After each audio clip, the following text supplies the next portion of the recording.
Hey guys, Brian delivers you the goods here, returning to you tonight. As of now, it's June 7th, so happy Friday, guys. For album review for Bon Jovi Forever, this album that I got a chance to listen to for myself, and the next one's going to be the Lolo album review, so definitely tune into that.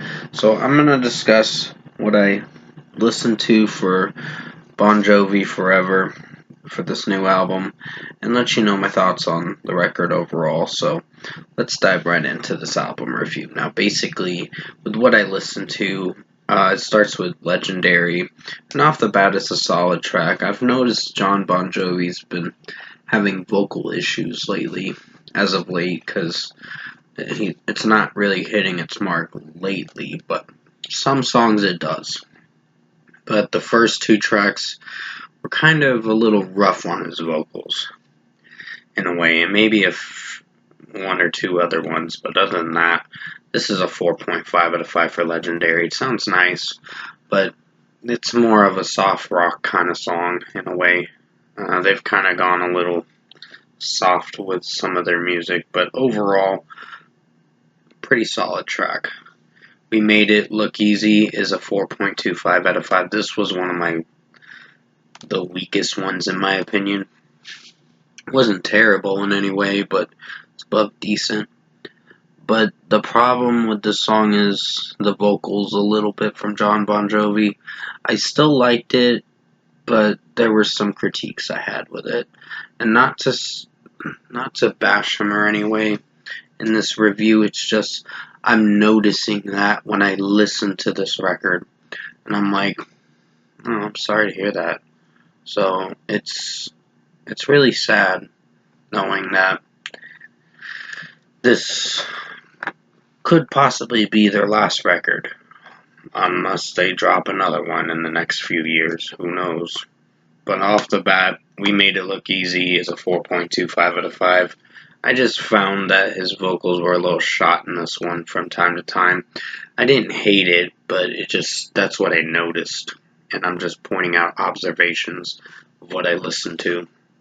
So Living Proof was actually pretty good. I was really impressed with this track, so good on them for this one. So 4.75 out of 5. Not one of my personal favorites, but it is a strong track for this record. Waves is pretty good, so that's another 4.75 out of 5. There's a few critiques with some of his vocals, but other than that, strong track for what it goes for. Seeds was actually pretty good too. I was really impressed with this one as well. So this is another 4.75 out of 5 for this track. I found there to be some good moments and some weak moments.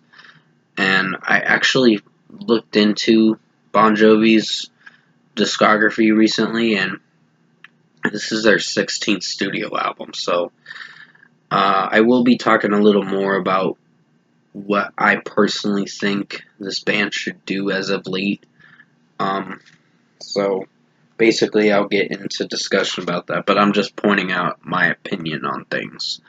But other than that, Seeds, 4.75 out of 5. Kiss the Bride is a solid track for what it goes for. It's really nice of a song. It's good in its own way, but I wouldn't consider it one of my favorites. But other than that, good track.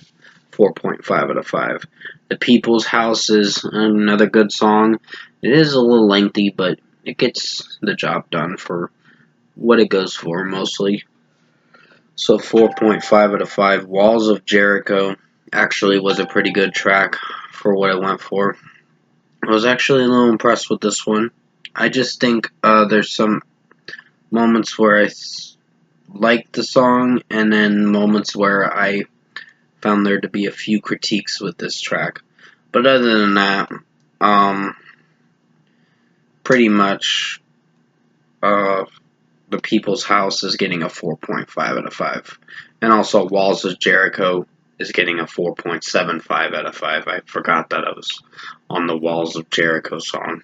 I Wrote You a Song is a nice track, but I felt there to be some cringing moments during this track.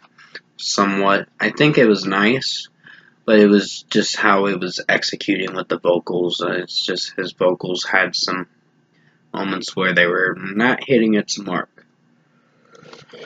But other than that, 4.25 out of 5. Living in Paradise is a pretty good track. I really like this song, so this is another 4.75 out of 5.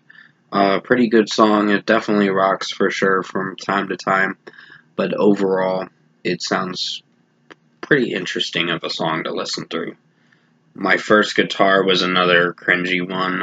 I didn't hate this one. I know this song has meaning to John Bon Jovi because it explains how he got his first guitar in a way, and that's how I'm viewing the track. But other than that, nice song, but execution wise, it's above decent. So I'll give it a 4.25 out of 5. And finally, Hollow Man closes out the record. It's a good track to close out the record, but off the bat, it's not a personal favorite.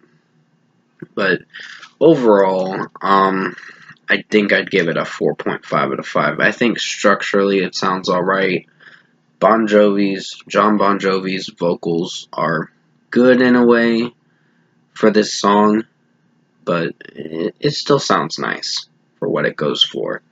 So overall, production, mixing, and execution wise, I found myself thinking the follow up to the 2020 record, which, yes, that was their last record. I think this was average. I wouldn't say this was one of their best, and personally, I think Bon Jovi should kind of call it quits, in my opinion. No offense, and I know they've been together for a long time, like since the 80s. I just personally think they've done enough for us to entertain us with what we've gotten from this band. And I'm glad we got another record, but I just think with lately how his vocal performance has sounded during some of this record, and I think at a live show it recently happened, like about last year or so, his vocals were not sounding on par with what the song was going for, and it was a very shot and not sounding very good, and I was like, sadly concerned, because I was like, you shouldn't strain your vocals too much. I know some people want to do that, strain their vocals to the point where it'll damage their vocals. I mean, sometimes it helps and all, but other than that, excuse my yawning. I just think Bon Jovi has done enough for us, music-wise, and they've offered a lot to us for these 16 albums.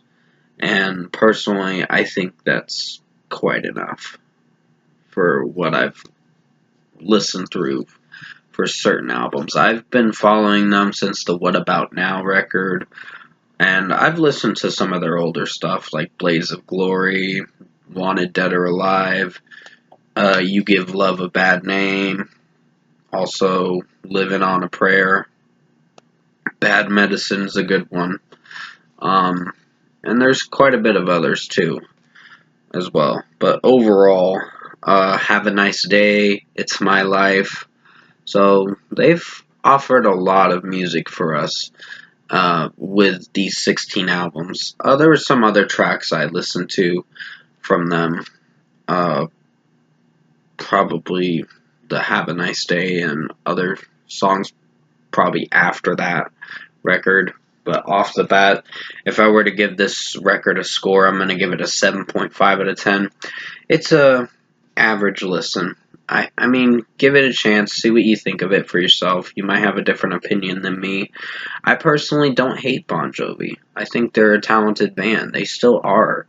But I think John Bon Jovi, they need to kind of slow it down a little, because or he might need to get some vocal lessons a little bit to try to retrain his voice into the prior way, and the easy but hard way to get it back on par with how he usually sings the songs. If not, then don't try. Like, at least take a break for a while. Because I know they're going to be going on tour for this record. And I mean, hey, if it works out for you, great. But, in my opinion, I think they've done enough for albums, in my opinion. And it just, like I said, 16 albums is a lot.